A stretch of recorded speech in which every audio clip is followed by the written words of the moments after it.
दोस्तों, आज एक ऐसी लड़की की कहानी मैं आपको बताने जा रही हूँ जो सिर्फ दिखावे के रिश्ते में इस तरीके से बंधी हुई थी कि हर लोग उसे सच समझकर उससे ईर्ष्या करते थे। लेकिन इसका अंत जब आप देखोगे तो आपकी आंसू से आंसू गिरने लगेंगे। बस अंत तक आप जरूर देखना। टाइटल है किस्मत वाली। मेरे पति सिर्फ मेरे प्रति पूर्ण समर्पित है, ये ख्याल मुझे आभासी खुशी देता है, मेरे होठों पर मुस्कान लाता है। लोग जो मेरे प्रति ईर्ष्या महसूस करते हैं, क्या ये सब सुशांत से अलग होने पर संभव होगा? सब मेरे प्रति दया भाव रखना शुरू कर देंगे या फिर क्या पता कोई फायदा उठाने की सोचेंगे। यह हिंदी कहानी मनस्वी। कितना सुंदर मौसम है, बेकारी ऑफिस आ गई। सुशांत ने कितना कहा था मत जाओ, आज इस भीगी मौसम का मजा लेंगे। पर हाय रे मेरी किस्मत, सुकन्या के इस अंदाज पर मनस्वी जो उसकी दोस्त थी, वह फीकी सी मुस्कान के साथ सुबह सुबह अपने पति के साथ हुई नोकझोंक में खो गई। जरा सी बात और पतिदेव झुंझला पड़े। क्या करे वह अगर बरसात के दिनों में उसके अंडरवियर और बनियान नहीं सूखे तो? कितना भी ड्रायर कर लो, पंखा चला लो, नमी तो रह ही जाती है। इसमें बेवजह उखड़ जाने की क्या जरूरत थी? शाम को तो बरसात में चहक चहक कर पकौड़े और चाय की मांग हो रही थी। तब तो बरसात बड़ी अच्छी लग रही थी। मोहम्मद रफ़ी के गाने भी जुआ पर चढ़ गए थे। पर सुबह होते ही अरे कहाँ खो गई? सुकन्या की बात पर लंबी सिसकियाँ लेते हुए मनस्वी बोली, तेरी बातों में खोई हुई हूँ। और कहाँ, काश हमारे पति भी तेरे सुशांत जैसे रूमानी होते तो क्या बात होती। सच बता सुकन्या, कौन सा जादू चलाया है तूने जो सुशांत जी तुम पर लट्टू रहते हैं? यह सुनकर सुकन्या मुस्कुराई और बोली, कवि है मेरे पति, उनकी पेन की नोक मुझ पर ही घूमकर नित नए विषय उठा लेती है। उसके रोमांटिक स्वभाव की सीधी वजह मैं ही हूँ। और क्या?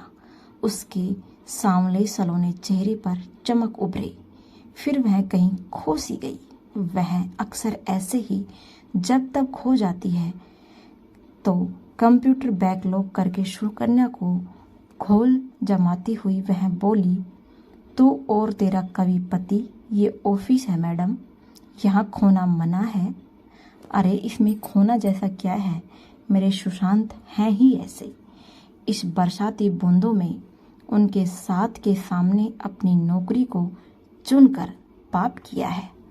इस मस्त नज़ारे में मेरे साथ पाकर वह जाने क्या क्या लिख देती।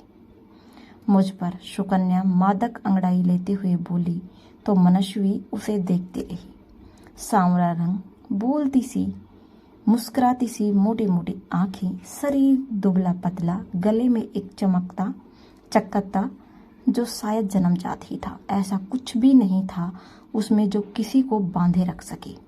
फिर भी पति उस पर अतिशय आसक्ति दर्शाती थी कि बाह्य सुंदरता पर आंतरिक सौंदर्य हावी पड़ता है। ये ऐसा क्या देख रही है? बोलना, आधी छुट्टी लेकर चली जाऊं? वह शरारत से एक बार फिर बोली तो मनस्वी माथा पकड़कर स्वाग जनित स्नेह से बोल पड़ी, हे भगवान, तू और तेरा कविराज रांझा अब चल कैंटीन में चाय पीकर मौसम का लुत्फ उठाएंगे। यहाँ ऑफिस में भी बरसात का मजा कुछ कम नहीं है। वह शायद कुछ जोर से बोल पड़ी, तभी आसपास के लोग भी मुस्कुरा पड़े। ये कोई आज की बात नहीं थी।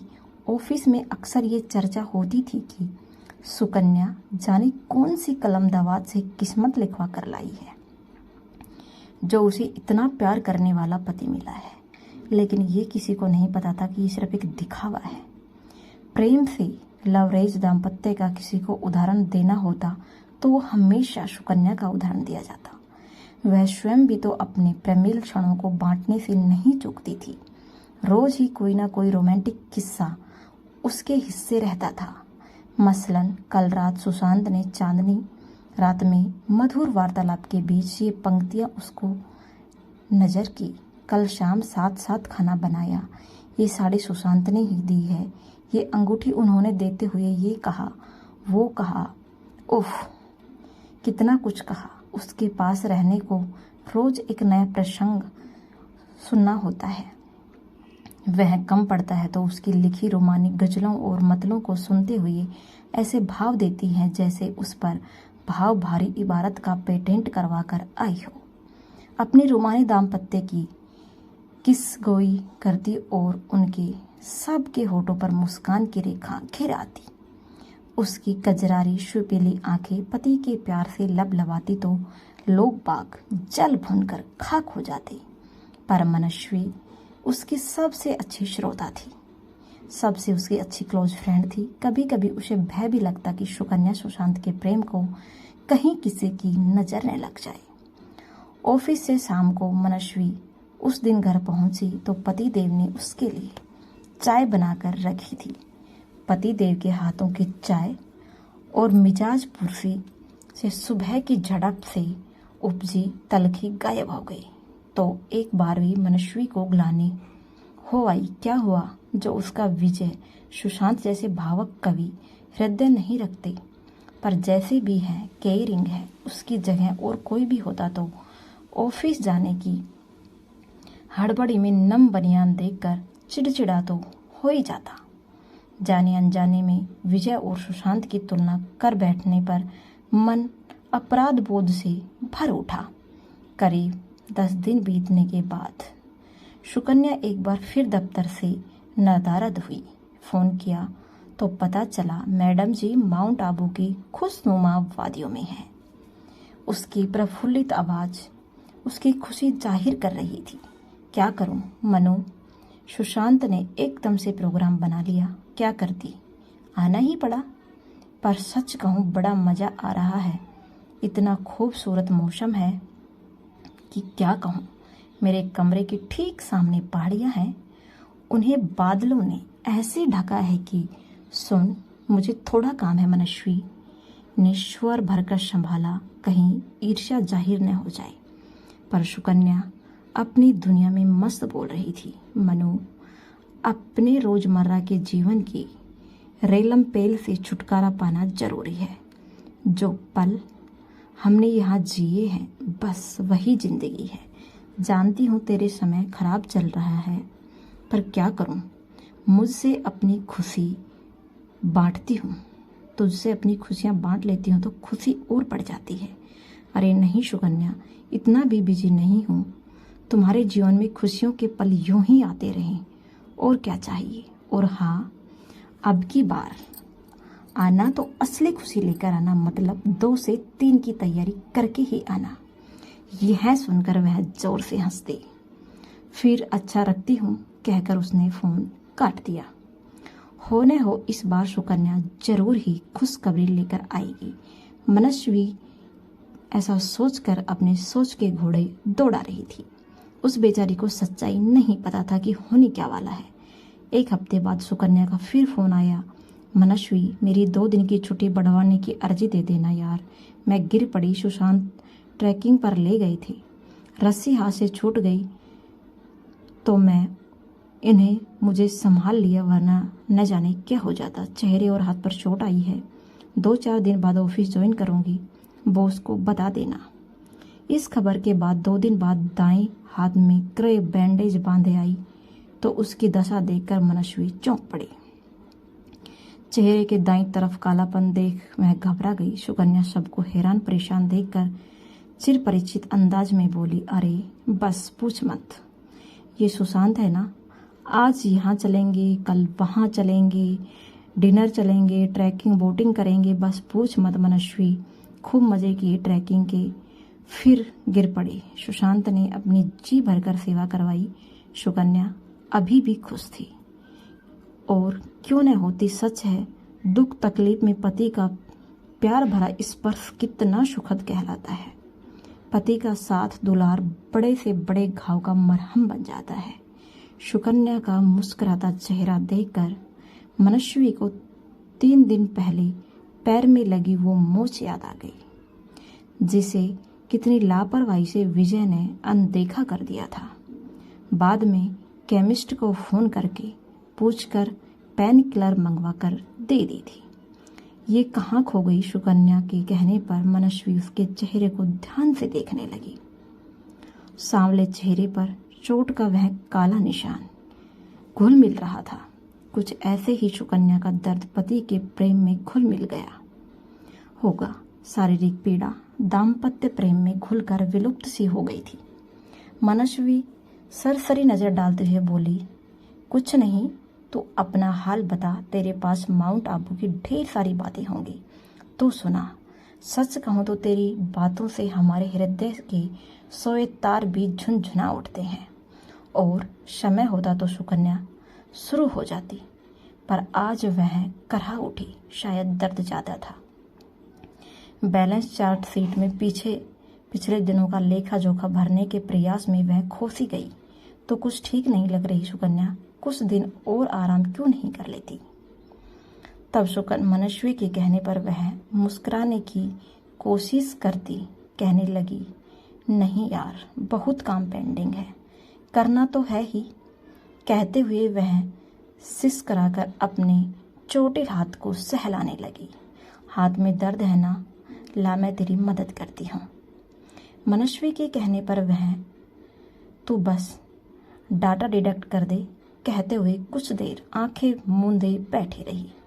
फिर लंबी और गहरी सांस लेकर काम शुरू कर दिया, क्योंकि उसकी सच्चाई कोई नहीं जानता था वो कितने दर्द से गुजर रही है।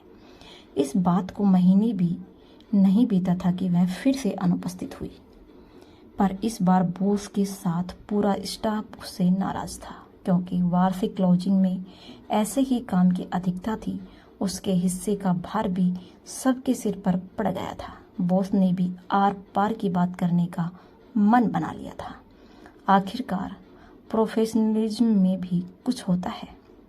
जरा जरा सी बात पर यहाँ देखना वहाँ देखना, पति के पीछे आंखें मूंदे चल पड़ना सही नहीं था। बॉस उसके लिए चार्ट शीट बना रहे थे। मनस्वी उसके लिए परेशान हो रही थी और कुछ हद तक नाराज भी थी। पर जो भी था, उसकी नौकरी बचाना उसके लिए बहुत ज़रूरी था। फ़ोन से संपर्क नहीं हो पाया तो एक बार उसके घर जाने के लिए मन यह सोचकर बनाया कि शायद अड़ोस पड़ोस में कोई कुछ जानता हो, कोई तो हो जो बता सके कि वह कहाँ गई है। स्क्वायर मॉल वाली रोड पर पहुंचकर एकता अपार्टमेंट का पता किया। गेट पर सुकन्या सुशांत मीणा तीसरे माले पर रहते हैं, यह आसानी से पता चल गया। 5 मिनट के भीतर ही वह तीसरे माले पर पहुंच गई। सुशांत मीणा के नाम की नेम प्लेट देखी तो वह हैरान रह गई। घर खुला था, बाहर कई चप्पलें रखी थी। एक बारगी मन किसी आशंका से धड़का, पर अंदर से आती हंसी खिलखिलाहट की आवाज़ से आशंका निर्मूल सिद्ध हुई। दरवाज़ा खटखटाना नहीं पड़ा। बैठक में ही नीचे कई लोग बैठे दिखे। सुशांत को वह तस्वीर में देख चुकी थी, सो उसके लिए पहचानने में उसे कोई भी परेशानी का सामना नहीं करना पड़ा। यह बहुत ही आसान था उसके लिए कि वह उसको जल्दी ही पहचान गई। और कर्कश स्वर के साथ सुशांत खड़ा अजीब ढंग से घूर रहा था सुकन्या को। उसके मुंह से निकला, तो वह किचन में देखो कहते हुए वह वहां बैठे लोगों के बीच बैठ गया। उसका अपेक्षा भरा अभद्र व्यवहार देखकर मनस्वी विस्मित थी। बैठक में काव्य गोष्ठी चल रही थी। रसोई से सुकन्या चाय के कप लेकर निकलती दिखी। मनस्वी को देखकर वह हक पकाकर पास आई और सामने बने कमरे में ले गई। खिसियाई सी और मुस्कुराहट लाते हुए बोली, आज काव्य गोष्ठी है, सुशांत के खास लोग आए हुए हैं, सो मैं ऑफिस नहीं आ पाई। पर तू यहाँ क्यों चली आई? उसके लापरवाही भरे इस प्रश्न से गुस्से से ज़्यादा उसे उस पर दया आई। वह पागल थी या इतनी भोली थी कि यह भी समझ नहीं सकी कि उसके गैर जिम्मेदाराना रवैये से नाखुश बॉस उसे इस्तीफा पकड़ाकर बाहर का रास्ता दिखा सकता है। सुकन्या भरकस सामान्य दिखने का प्रयास कर रही थी, पर मनस्वी की आंखें बैठक के उस असामान्य दृश्य पर टिकी हुई थी, जहां 6-7 स्त्रियां और लगभग इतने ही पुरुष गंदे मकसद से एक साथ बैठे काव्य पाठ के नाम पर हंसी ठट्टा अधिक कर रहे थे। एक महिला सुशांत से सटी बैठी थी, हंस हंस कर उस पर गिर पड़ रही थी। सस्ता सा माहौल देखकर मनस्वी से और बैठा नहीं गया। वह तो सोचकर आई थी कि शायद इस बार फिर सुकन्या अपने सपने के राजकुमार के साथ कहीं सैर पर निकल गई होगी, या कहीं वह बीमार तो नहीं पड़ गई है। पर यहाँ तो दोनों ही स्थितियों से कुछ अलग दिख रहा था। तो ऐसे एकदम से कैसे चली आई? सुकन्या के पूछने पर सख्त लहजे में मनस्वी बोली, तेरे फोन नहीं लग रहे थे, क्या करती? अपनी नौकरी बचाना चाहती है तो कल आ जाना, मैं चलती हूँ। तो इनकी मिजाज पुरसी करती रहे। सुकन्या की झुकी गर्दन और झुक गई जब एक महिला का इठलाया सा स्वर आया, सुशांत जी, काव्य में ऐसा रसिक भाव जो मन को सहज उद्वेलित कर दे, सूखे उपवन में मलय सुगंध उठा दे, ऐसा मर्म स्पर्शी भाव कहाँ से आता है आपकी कविताओं में? यह सुनकर सुशांत बोला, अजी आप जैसी सखी हो इस सखा की तो कामदेव ही उतर आते हैं। वाणी में अब घरवाले की मिठियाई कमर और काले रंग पर तो कुछ लिख नहीं सकते। उसको देखकर तो आते विचार भाग जाते हैं। यह सुनकर सुशांत से लगभग चिपकी औरत हंसकर उस पर लदती हुई, अजी अब ऐसा भी ना बोलिए कहकर हंसती। बेशर्मी भरी हंसी के बीच सुशांत को वासना युक्त लोलुप आंखों में एक दो से मिलती साफ दिख रही थी। सुकन्या मनस्वी को खींचकर बाहर ले आई। आंखों में आंसू उतर आए तो कमजोर शब्द में बोली, वह रीमा है, क्या करूं? जब घर आती है तो ऑफिस आने का जी नहीं करता। डरती हूँ अनपेक्षित माहौल और उसकी दशा देख मनस्वी। चलती हूँ, कल बात करेंगे, बोलकर भारी मन से बाहर निकल आई। काव्य गोष्ठी का दृश्य याद कर कर मन वितृष्णा से भर उठा था। क्या सोचा था उसने सुशांत के बारे में और वह क्या निकला? रात भर सुकन्या की यही बातें और देखे गए दृश्य को जोड़ती रही, पर कोई साम्यता नहीं दिखी। दूसरे दिन बॉस के ऑफिस से बाहर निकली सुकन्या को उसने पकड़ लिया। वह भी शायद बहुत कुछ भीतर भरी थी, इसलिए मनस्वी के देखने मात्र से उसके आंसू ढुलकने आरंभ हो गए थे। जो बताया वह उस पर विश्वास न करती, पर कल का जो देखा दृश्य उसकी बातों का सत्यापन कर रहा था। वह हिचक हिचक कर बोल रही थी, सुशांत का कवि होना मेरे जीवन में नासूर है। क्या कहूँ, इतनी औरतों से मित्रता है, कोई भाई तो कोई यार मानती है। सुशांत तो वैसे ही दिल फेंक रहे हैं। कवि होने से महिला मित्रों के संग साथ यारी दोस्ती रूप सौंदर्य की बातें करने का लाइसेंस मिल गया है उसे। कोई यकीन नहीं कर सकता कि बाहर की स्त्रियों को आभार आदरणीय माननीय जैसे शब्दों से संबोधित करने वाला सुशांत वास्तव में काम वासना के कीचड़ से लथपथ है। घिन आती है मुझे कभी कभी अपने आप से कि मैं ऐसे आदमी के संसर्ग में हूँ। सच कहूँ तो बाहर स्त्री पर आदर सम्मान पर ग्रंथ लिखने वाला सुशांत अपनी पत्नी को अपने ही घर में अपनी जूती समझते हैं। कभी नेहा तो कभी तुलिका, कल्पना, चंद्रिका, ये ईश्वर किस किस का नाम लूं। आजकल रीमा नाम की औरत से उसके संबंध है। मैं सब कुछ जानकर भी चुप हूँ। माउंट आबू इनकी काव्य गोष्ठी में गई थी। रीमा को लेकर विवाद हुआ तो ये तैस में गए और मुझे धक्का दे दिया और नतीजा टूटा हाथ लेकर यहाँ आई। कविता और औरतों का इन्हें नशा है। तूने यह सब पहले क्यों नहीं कहा? क्यों जताती रही कि तुम आदर्श दंपत्ति हो? उत्तेजना से मनस्वी बोली तो वह फूट फूट कर रोने लगी और बोली, कुछ संभल तो कहने लगी, पागल होना, क्या करूं? जो नहीं मिला उसे कल्पना में जी रही होती हूँ। यथार्थ में तो कवि की पत्नी होने की प्रताड़ना मिली है, सो सह रही हूँ। सत्य की कठोर भूमि पर चलते चलते पाँव में छाले पड़ गए हैं तो कुछ देर मिथ्या झूठे रोमानी मधुर दाम्पत्य किस्से से सलोने झूले में सुस्ता लेती हूँ। मत सह अपनी नौकरी संभाल और खुद को संभाल। जो नहीं मिला उसके पीछे मृग तृष्णा सी मत भाग। कहना आसान है पर सहना तो पड़ेगा ही अपने बूढ़े माता पिता के लिए, जिन्होंने बड़ी मुश्किल से मेरे साधारण रंग रूप के चलते बड़े श्रम से सुशांत को ढूंढा है, तो क्या जब तक माता पिता है तू सहेगी? हाँ, और तब तक ही क्यों, शायद हमेशा के लिए ही सुशांत मेरा हो जाए। हो सकता है हम 2 से 3 हो जाएं। मेरी तरफ से तो प्रयास जारी है। शायद आने वाला अपनी किस्मत के साथ मेरी किस्मत भी लेकर आए। वह बेचारी ऐसा सोच रही थी। तू पागल है, मृग तृष्णा में जी रही है।